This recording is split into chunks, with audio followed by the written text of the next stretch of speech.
They placed me, Zora Neale Hurston, in an unmarked grave in a segregated cemetery. I felt forsaken, and yet I knew on some level that I was not. I used to dream of you in the woods, just wandering. I would race towards you calling, Miss Hurston, but you kept walking. I told myself, Alice Walker, you have to stop this. These dreams are crazy, but I wanted you to turn around. I wanted you to see me, to see all that was around you. One night I dreamt of you and you turned around. You stopped and looked at me as no one has ever done. Right then I knew I had to find your grave. I remember too. I slipped inside your heart because it was so open. Put his arm around Alice. Alice Walker, thank you for giving me dignity and helping me to let go of so much pain. They hug. As a black man, I was denied burial alongside Francis Greats. Wasn't I great? Didn't I deserve to be acknowledged in death? Victor Hugo and Émile Zola were buried in the Panthéon of Paris, but not I. I waited over 100 years for my acknowledgement. In 2002, Alexandre Dumas was remembered, just like Le Comte de Monte Cristo. I waited and hoped. My ashes were interred at the Panthéon of Paris, and I was there, commanding all that happened. Are you saying that you arranged the entire event? Of course, Dr. Brecht. I am a writer and a director. I could do no less. The government might have thought they were in charge, but I, Alexandre Dumas, ruled that day. We talk about death here, but what is it really? When I said, do not fear death so much, but rather the inadequate life, I had no idea what death meant. This is not what I expected to learn, to have freedom to create. I was Bertolt Brecht, the great prelate. That was my identity. I was judged on earth and judged others. In the time I lived, words caused so much harm, so much judgment. I remember sitting at the McCarthy hearings and being called a communist, and wanting only to say, I am a human being, and that is all that should matter. You're right. That was all that should have mattered. As Paul Robeson, I spoke out against the treatment of blacks, and I was blacklisted, denied an income and a passport. I am a human being. I had a right and a duty to speak the truth. Would you believe that the voice of truth comes from God? God within you. As hard as it was to speak the truth, Paul, that is one of the reasons why you were put on earth at that time. Many of us thought we were writing and speaking our own words, that we were alone. I felt and thought I was alone. I was at war with my country and myself. When I said, the problem of the 20th century is the problem of the color line, I should have said, the problem with this world is the problem of color. Skin color, which holds no importance here in how you are judged, not by your spirit, your essence. On earth, they have it backwards. I gave up my citizenship and moved to Ghana because as a black man, I felt haunted. What has changed? In the world of spirit, are we as blacks still colonized? Is this not our right to question, to learn, to have a voice in heaven? The reason we are here is the hope that what is discussed will create universal change. The issue of race and color should have left the room decades ago. I'm not asking for a colorblind society, but rather one where all people are equal. Is that all you were asking for? I believe the second coming of Christ might be easy. That is why I was always documenting. Somehow, I thought if I wrote, I would not be forgotten, not be some Negro woman that no one remembers. I was afraid my blackness would be lost. But when I came here, I saw that nothing is ever lost. One time I wandered into a room. They called it the Hall of Records. And everything that I had ever written was there, bright, shiny. My name, Zora Neale Hurston, never looked so beautiful. My words, my blackness, were shown to me as love. We wish to speak. historically, we believe that we have an opinion on blackness that is of some import. Oh, sweethearts, we took a vote last meeting. We do not want to hear from historians. When I wrote a streetcar named Desire, I had a historian actually tell me that I had my setting wrong. Oh no, baby, y'all need to leave. We don't come to your discussions and would be pleased if you all would do the same. Thank you, Eugene. By the way, have I told you I love Long Day's Journey into Night? And honey, I've had my own long day's journey into night. Tennessee, we've all had our long day's journey into night. Amen. Can we move on? I've been taking notes. Let's see. Oh, yes. Reads from his paperwork. We, as a group, have noted that artists have a tendency to get their facts wrong. We believe that heaven has certain specifications, and historically, not one of you has any facts on race, gender, or culture.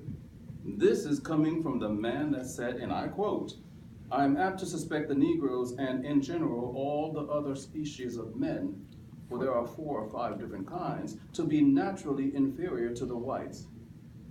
David Hume, I presume? Sir, I demand an apology. I've explained to God that I was speaking as a man of my time. You cannot be expected to be responsible for something that happened so long ago. Angels, please usher this tired-ass bird brain out of here. You and your ilk were measuring our heads trying to prove blacks were inferior during the age of enlightenment, or should I say, the age of we white and right. Ain't nothing inferior about a black man. Honey, he should have gone a little lower. As Tennessee Williams, I'm here to say that the black race is blessed. As usual, Tennessee, you are correct. Hume, it is lucky we don't have guns in heaven, because I would blow your ass back to earth. Angel whispers in his ear. You're kidding. He is being allowed to stay. Whispers in his ear again. We might as well invite John Locke, Immanuel Kant, and the Ku Klux Klan. Did somebody say my name? Sit your ass down low. See here, all of you historians, you can stay, but you're not allowed to speak. Angel whispers in his ear. Okay, you're allowed to speak, but just watch yourselves. You don't want to see me get crazy. Bunch of honkies coming up. Historians whisper together. It has been decided that I will speak for the historians in order to avoid any embarrassing remarks. Herodotus? Why would you consider hanging out with these fools? History, whether right or wrong, is fascinating. We do realize that in the past we have made judgments that were not correct, and are here to make amends. But I, John Locke, and others still feel the need for historical accuracy. Historical accuracy, my ass. We are artists, creators. This is our universe, and you, the historians, are uninvited guests. Now, wait a minute, boy. Many in your time considered you a historian.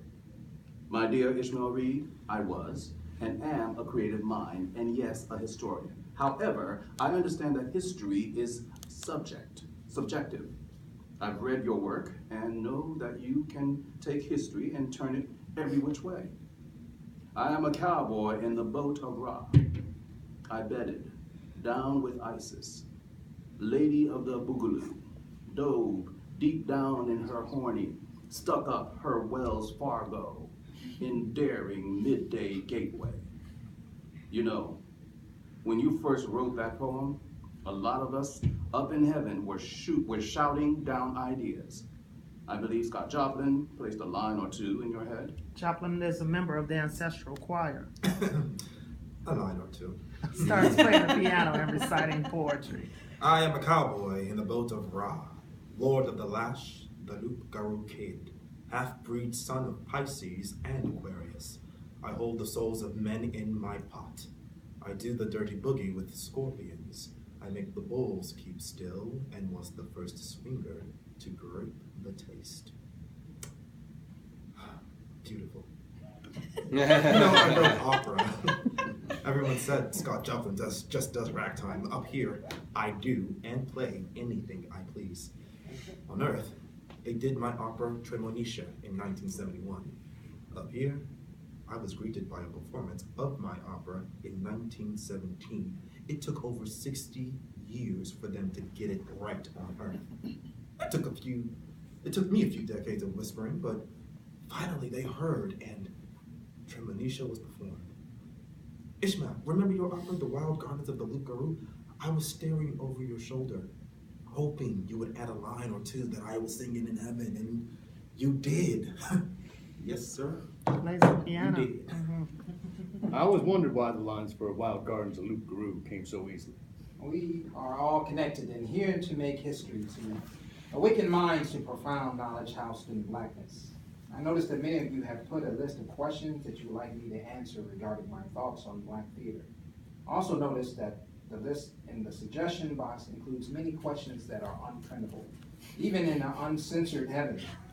They appear to be the handwriting of Samuel Clemens. Mr. Clemens, you are on probation due to past behavior. It seems to me that against the assault of laughter, nothing can stand, and a sense of humor is something that is in short supply. You put an out to lunch sign on the entrance to heaven. Doesn't God deserve a lunch break? You, sir, are sacrilegious. I came to heaven to laugh. I know a lot of people say they are here to learn and believe they must go through extraordinary sufferings.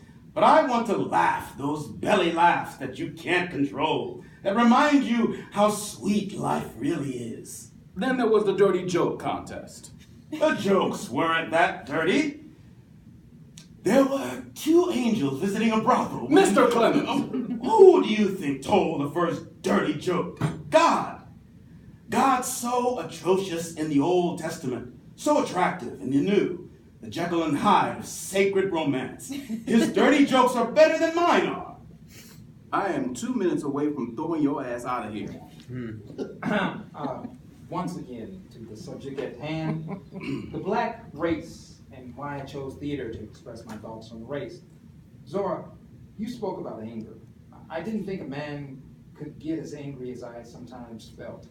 I remember my show ending, and a man came up to me asking what gave me the right about.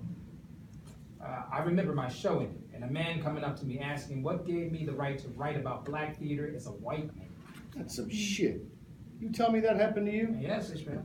That and more. I didn't know what to say, so I walked away. Then I came back and I just stared at that man, and I calmly said, I am a black man.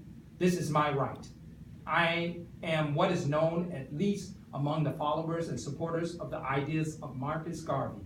And as a race man, that is simply that I believe that race matters. That is the largest, most identifiable, and the most important part of our personality.